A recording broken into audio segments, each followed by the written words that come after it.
Jagannath Sambalpur district home guard requirement आसी जोटा कि आप देखिए 7/5/25 रु आपंकर आसी जोटा कि अप्लाई डेट हो 8/5/25 रु 22/5/25 पर्यटन आप आप्लाय करेंगे जोटा कि home guard district sorry Sambalpur district home guard आसी ना टोटाल पोस्ट 183 आसी जब आगुरी 2600 पोस्ट बाहर 2600 प्लस आ जो पछे 2500 पोस्ट बढ़ला सबकि मिसेक 183 पोस्ट आसी जोटा कि 8 रु 22 भितर आप आप्लाय करेंगे जो प्रार्थी प्रार्थी इच्छुक अच्छा पुओ झी आप्लाय करने तो होमगार्ड ऑफिस के जाकि फॉर्म आणिकी फिलअप करके आप सेठी आप्लाय करेंगे कौन कौन डॉक्यूमेंट दरकार एलिजिबिलिटी क्राइटेरिया एज आउ एजुकेशन सब किसी आम भिडियो माध्यम डिस्कसन करिया तो भिडियो लास्ट पर्यटन रुहतु आईटा मुझे मो टेलीग्राम चैनल से आप देखिपारे भलसे जाकि नचे तो आप ऑफिशियल जाकि बुझीपारे आउ डिस्क्रिप्शन में लिंक देवी से जाकि देखिपारे तो चलो भिडियो स्टार्ट करदे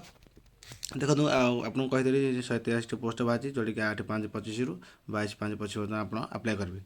एक्सपीरियंस यदि देखो निजुक्ति परीक्षार स्थान और तारीख संपर्क में सूचना आवेदनकारी मैंने निकटस्थ थाना और फांडी बुझीपारे के कौन हम सब थाना फांडी ऑफिस जाकि बुझीपारे ता सहित driving computer cyber security computer hardware electrician AC mechanic Xerox operator रोसिया धोबी भंडारी पाइप मिस्त्री प्लम्बर कारपेंटर वेल्डिंग गाड़ी मेकानिक दो चकिया जहाँ अच्छी इत्यादि जदि आपंकर एक्सपीरियंस अच्छी विभाग में तो आप डॉक्यूमेंट अटैच करके देवे जिते आप फिजिकल जहाँ हम सी आपको परीक्षा कर युरा थे कौन आपको फैसिलिटी अधिक मिल बुझिपारे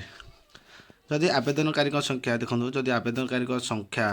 उपलब्धि खाली पदवी ठार अधिक थाए तेज आवेदनकारी चयन प्रक्रिया साक्षात करा पड़ो मैंने जब 183 पोस्ट मैंने 500 कि 1000 पिला पके तो सेमती इंटरव्यूटा हो पारे ना से आपको फिजिकाल कि इंटरव्यू जहाँ भी परीक्षा जहाँ अच्छी आपड़ से देखिए क्वालिफाई करेंगे चाकरी पाए बुझे ता सहित देखो दैनिक भत्ता आप सालेरी के डीसीए हिसाब से पाइबे आप दिन को डेली कल आलाउंस 612 टଙ୍କା जो दिन जीव पैसा हम जो दिन जीवन पैसा आप कौन भत्ता हिसाब से पाइबे जोटा कि आपंकर यहाँ जानते रेगुलर चाकरी नुह तो सरकार द्वारा जो 3 वर्ष तेणु आपंकर से कौन इनक्रिज हम रिन्यूल हो किसी असुविधा नहीं बुझिपारे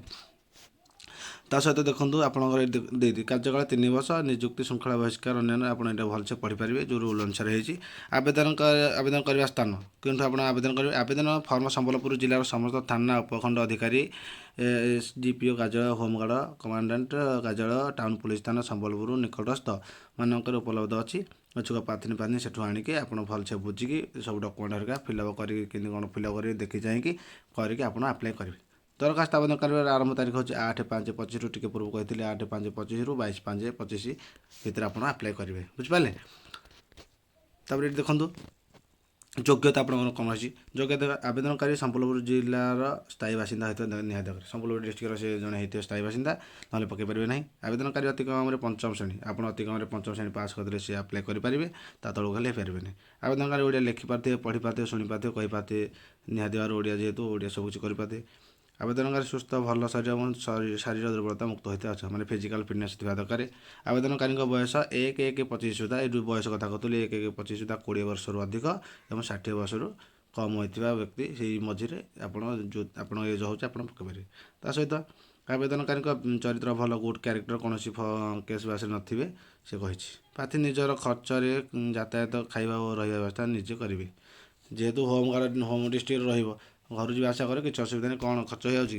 से कहवा कथा या सी कि सब कथा मेनसन करदे सहित आवेदनकारी को फर्म सहित ये सब प्रमाणपत्र कौन आप कौन डॉक्यूमेंट देवे आवासिक प्रमाणपत्र देवे रेसिडेंस सर्टिफिकेट देवे बयस और शिक्षागत योग्यता प्रमाणपत्र देवे जहाँ क्वालिफिकेशन अच्छी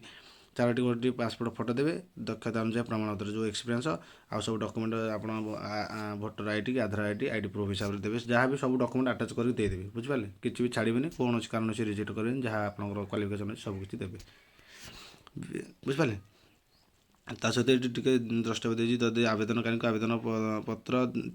क्षेत्राधिकार अंतर्भुक्त नुहे तेज बिना कौन सूचना आवेदन नाकच खारज कर कौन जब भूल भाल थाए तो सी कौन आपको रिजेक्ट कर सी कह था तो यहाँ ये अपडेटा जोटा कि आपंकर आसी संबलपुर डिस्ट्रिक्ट होमगार्ड तरफ आसी आप जातु 8 ରୁ 22 भितर आप आप्लाय कर जो कहते बाहर के बाहर तो फाइनाली बाहर पड़ी 8 ରୁ 22 भितर आप आप्लाय करूँ रोचे नुआ अपडेट मो चैनल सब्सक्राइब करूँ नेक्स्ट वीडियो देखा जय जगन्नाथ।